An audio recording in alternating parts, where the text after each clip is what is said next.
জমিনদা ঢুকাবৰ এমাহ পাৰ হৈ গ'ল। তথাপিও তদন্তৰ কি অগ্ৰগতি হৈছে এই বিষয়ে জনা নাযায়।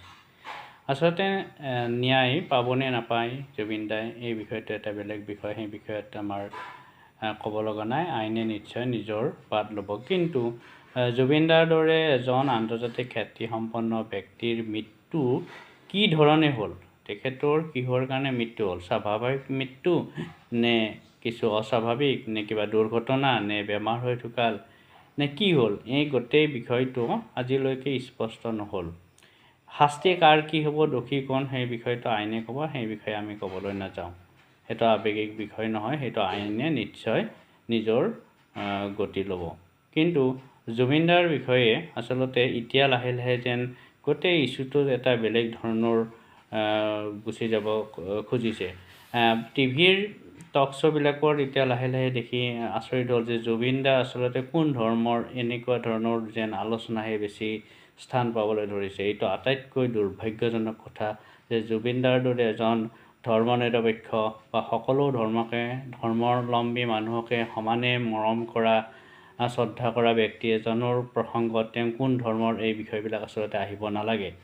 এইবিলাক অনৰ্থক বিতৰ্ক, এইবিলাকে আচলতে মূল ইছ্যুটো ডাইভাৰ্ট কৰে।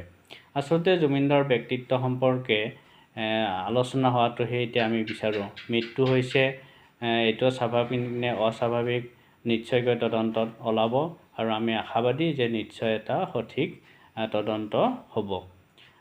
এতিয়া আহোঁ আমি জুবিনদাৰ বিষয়ে আমি নৱপ্ৰজন্মক কি দিম। আমি তেওঁ কোন ধৰ্মৰ আছিল সেইটোক লৈ বিতৰ্ক কৰি থাকিম নেকি? আমি ইমান উচ্চ শিক্ষিত ব্যক্তিসকলে যে এনেকুৱা ধৰণৰ আলোচনা কৰে, সেইটোক লৈ মই আচলতে আজি খুব আঘাত পাইছোঁ। এটা টক শ্ব'ত এই বিষয়টো ওলাইছিল কাৰণে মোৰ এই কথাখিনি ক'বলৈ মন গ'ল, সেইকাৰণে মই কৈ দিলোঁ। কিন্তু মোৰ আটাইতকৈ গুৰুত্বপূৰ্ণ বিষয় হ'ল যে জুবিনদাৰ সৃষ্টিমূলক কাম, তেখেতৰ ব্যক্তিত্ব, তেখেতৰ দৰ্শন, এইবিলাকৰ বিষয়ে আলোচনা কৰাটোহে আচলতে মই ব্যক্তিগতভাৱে বিচাৰোঁ। তেওঁ কোন ধৰ্মৰ আছিল, তেওঁ কি কৰিছিল, বা তেওঁ সোঁপন্থী আছিল নে বাওঁপন্থী আছিল, এইবিলাক বিতৰ্ক এতিয়া আৰু হোৱাটো অনুচিত বুলি আমি ভাবোঁ।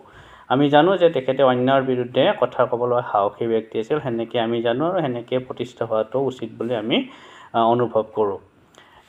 আচলতে আমি জুবিনদাই অসমৰ কাৰণে বোম্বাইত নাথাকি এটা বিলাসী জীৱন যাপন নকৰি অসমৰ দৰে ঠাইত তেখেতে কিয় ঘূৰি আহিছিল, এই বিষয়ে চৰ্চা হোৱাটো উচিত। তেখেতে সাক্ষাৎত কৈছিলে যে যেতিয়া তেখেতক বাৰে বাৰে এই প্ৰশ্ন সোধা যায় যে তেওঁ মুম্বাইত কিয় নাথাকিল, তেতিয়া তেওঁ ওলোটাই কয় যে যদি মই মুম্বাইত থাকিলোঁ তেতিয়াহ'লে অসমৰ চিনেমা জগতৰ কি হ'লহেঁতেন। অসমৰ হয় অমিতপ্ৰায় উদ্যোগটোক আচলতে জুবিনদাই যি ধৰণে গঢ়ি তুলিলে, সঁচাকৈ বৰ আচৰিত। অসমীয়া চিনেমাৰ 3 কোটি টকাৰ বাজেট সম্ভৱনে? কিন্তু জুবিনদাই কৰি দেখুৱাইছিল। অসমীয়া চিনেমাই 8 কোটি টকালৈকে ব্যৱহাৰ কৰিব পাৰেনে? সেই কথাটো কিন্তু জুবিনদাই কৰি দেখাইছিল। আমি এতিয়া সেইবিলাক আলোচনা হোৱাটো বিচাৰোঁ। সেইবিলাকহে আচলতে মূল কথা। তেখেতৰ শেষৰ যিটো কথাখিনিত তেখেত যে এজন অকলশৰীয়া ব্যক্তি আছিল বুলি কৈছিল, সেই কথাটোৰ এটা বিশ্লেষণাত্মক আলোচনা হোৱাটো উচিত। তেখেতে কৈছিল এলন বাট ষ্ট্ৰং।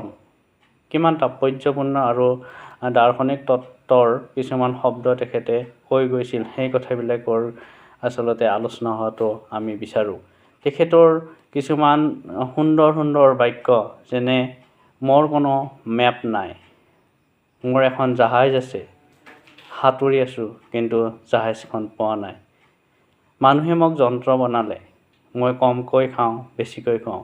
এনেকুৱা ধৰণৰ কথাবিলাকৰ এটা বিশ্লেষণাত্মক আলোচনা আৰু ইয়াৰ প্ৰকৃত তাৎপৰ্যহে আচলতে আমাৰ নৱপ্ৰজন্মৰ মাজলৈ নিয়াটো মই ভাবোঁ আমাৰ বিদ্বান সমাজৰ দায়িত্ব।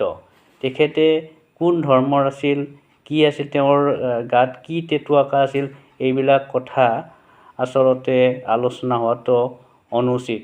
তেখেতৰ মই কোৱাৰ দৰে তেখেতে যি ধৰণৰ তাৎপৰ্যপূৰ্ণ কথা, তেখেতৰ গীতৰ কথাৰ যিটো বা সুৰৰ বিশ্লেষণাত্মক হোৱাটো উচিত। তেখেতে বিভিন্ন জনগোষ্ঠীৰ ওপৰত কেনেধৰণে গীত গাইছিল বা তেখেতৰ উচ্চাৰণটো কেনেকৈ শুৱলা হৈছিল, এই কথাবিলাক আচলতে আলোচনা হ'ব লাগে। এতিয়া আৰু আমি তেওঁ কোন ধৰ্মৰ সাহিত্যক লৈ আলোচনা কৰাটো অনুচিত বুলি ভাবোঁ। আৰু এইটোৱে আচলতে জুবিনদাৰ বিশাল ব্যক্তিত্বক আঘাত হানা বুলিহে আমাৰ অনুভৱ হয়। গতিকে মই বিনম্ৰভাৱে সকলোকে অনুৰোধ জনাওঁ, বিশেষকৈ ৰাজনীতিৰ লগত জড়িত ব্যক্তিসকলক মই বিনম্ৰভাৱে অনুৰোধ জনাওঁ যে আপোনালোকে অধ্যয়ন কৰক আৰু টক শ্ব'বিলাক অংশগ্ৰহণ কৰক, যে জুবিনদাৰ ব্যক্তিত্বৰ বিষয়ত আলোচনা আগবঢ়াওক। আৰু লগতে মই টিভি চেনেলৰ সম্পাদকসকলক অনুৰোধ জনাওঁ যে তেখেতসকলেও যেন অকল জুবিনদাৰ দৰ্শন, তেখেতৰ যিটো ইচ্ছা শক্তি, তেখেতৰ যিটো সৃষ্টিশীলতাৰ যিটো গুণ, সেইটোৰ ওপৰতহে বিশ্লেষাত্মক আলোচনা আগবঢ়াওক। তাৰ পৰাহে আচলতে আমাৰ জনসাধাৰণ বা নৱপ্ৰজন্ম উপকৃত হ'ব। তেখেতৰ কেনেকৈ তেখেতে মুম্বাইত নাথাকি অসমত থাকি কি উন্নয়ন কৰিলে সাংস্কৃতিক দিশত, সেই কথাবিলাকৰহে আলোচনা হোৱাটো আমি বিচাৰোঁ। আচলতে এই সময়ত ৰাজনৈতিক দলৰ ব্যক্তিসকলক মাতি আনি টক শ্ব' পতাতকৈ আচলতে সংস্কৃতিৰ লগত জড়িত বা জুবিনদাক যিসকলে জানে, তেখেতক বিশ্লেষণ কৰিব পাৰে, এনেকুৱা ধৰণৰ ব্যক্তিৰ আলোচনাহে আচলতে হোৱাটো উচিত বুলি মই অনুভৱ কৰোঁ। গতিকে মই সকলো পক্ষকে এই বিষয়টোৰ ওপৰত মনোনিৱেশ কৰিবলৈ অনুৰোধ জনাইছোঁ। ধন্যবাদ।